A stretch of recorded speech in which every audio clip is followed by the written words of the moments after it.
আপনার ওয়াইফকে প্রত্যেক মাসে হাত খরচের টাকা দেবেন।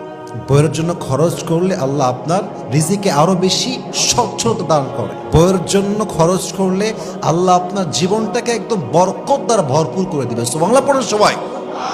আপনার ঘরে আসার পূর্বে সে তার বাবার রাজকন্যা ছিল, আর তার বাবা তাকে এত কিছু দিয়েছে যা তাকে বলতে হয় নাই, তার বাবা নিজের থেকেই দিয়ে দিয়েছে। ঠিক কিনা বলেন? একজন ওয়াইফ আপনার কাছে অনেক কিছু চাইবে না, ও চাইতে পারবে না। সমাজ, বাস্তবতা, সোসাইটি, কালচার, সিচুয়েশন অনেক কিছু বুঝে সে আপনার কাছে অনেক কিছু চাইবে না। আপনি আপনার সাধ্য অনুযায়ী আপনার ওয়াইফকে প্রত্যেক মাসে হাত খরচের টাকা দেবেন। কম হোক, বেশি হোক, মিডিয়াম হোক, as much as you can provide. যা আছে তা দিবেন। 1000 দিবেন, 2000 দিবেন, বড় লোক আপনি 10,000 দিবেন। হাত খরচের টাকা দিবেন, তার দরকার আছে। এটা অনেক সময় আপনার দেওয়া হাত খরচের টাকা ওয়াইফ জমায় রাখবে এবং সেই টাকা দিয়ে আপনার ওয়াইফ আপনার বিপদে সাহায্য করবে। এটা নামই হচ্ছে ওয়াইফ। ঠিক কিনা বলেন? একটা কথা আপনারা রিয়েলাইজ করেছেন কিনা দেখেন, আমরা জাস্ট নামে বলি যে বউ হচ্ছে আমাদের জীবনের সবচেয়ে বেশি জ্বালা। আমরা নামে বলি যে বউ হচ্ছে আমার জীবনে সবচাইতে বিরক্তিকর জিনিস, কিন্তু বাস্তবতা হচ্ছে এটা জাস্ট মুখের কথা। বিপদে পড়লে, কষ্টে পড়লে, অসুস্থ হলে, রোগী হয়ে গেলে, বিছান ধরা হয়ে গেলে একমাত্র বউ ছাড়া আশেপাশের কাউকে হারিকেন দিয়ে খুঁজে পাওয়া যায় না। ঠিক কিনা বলেন?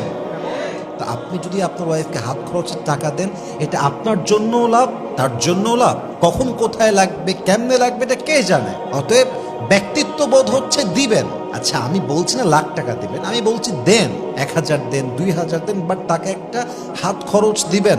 কারণ আপনার ঘরে আসার পূর্বে সে তার বাবার রাজকন্যা ছিল, আর তার বাবা তাকে এত কিছু দিয়েছে যা তাকে বলতে হয় নাই, তার বাবা নিজের থেকেই দিয়ে দিয়েছে। ঠিক কিনা বলেন? এটা খেয়াল রাখবেন। হাত খরচের টাকা দিবেন বউকে, চিপটামি করবেন না। অনেক স্বামী আছে, হ্যাঁ, 1 নম্বর হার কিপটা, হেবাড়ার সব জায়গা টাকা বের হয়, আর বউ চাইলে বাহানা শুরু হয়ে গেল, আর এই সমস্যা, ওই সমস্যা, मैं गरीब हूं, मैं बहुत गरीब हूं। হ্যাঁ, আমি গরিব, বাপ গরিব, দাদা গরিব, আমার মতো গরিব এই দুনিয়াতে কেউ নাই। জঙ্গলে আমার বাড়ি, আমার কোনো টাকা পয়সাই নাই। বউয়ের বেলায় চিপটা হয়, বোনের বেলা টাকা বের হয়, মায়ের বেলা টাকা বের হয়ে যায়, বাপের বেলা টাকা আরো বেশি বের হয়, সবার জন্য টাকা বের হয়, বইয়ের জন্য 2 পয়সা বের করতে চায় না। এরকম স্বামী আছে না নাই বলেন? বইয়ের জন্য খরচ করলে আল্লাহ রিজিকে বরকত দেয়। বইয়ের জন্য খরচ করলে আল্লাহ আপনার রিজিকে আরো বেশি স্বচ্ছতা দান করে। বইয়ের জন্য খরচ করলে আল্লাহ আপনার জীবনটাকে একদম বরকত দ্বারা ভরপুর করে দিবে। সুবহানাল্লাহ পড়ুন সবাই। এর জন্য বউকে হাত খরচ দিবেন।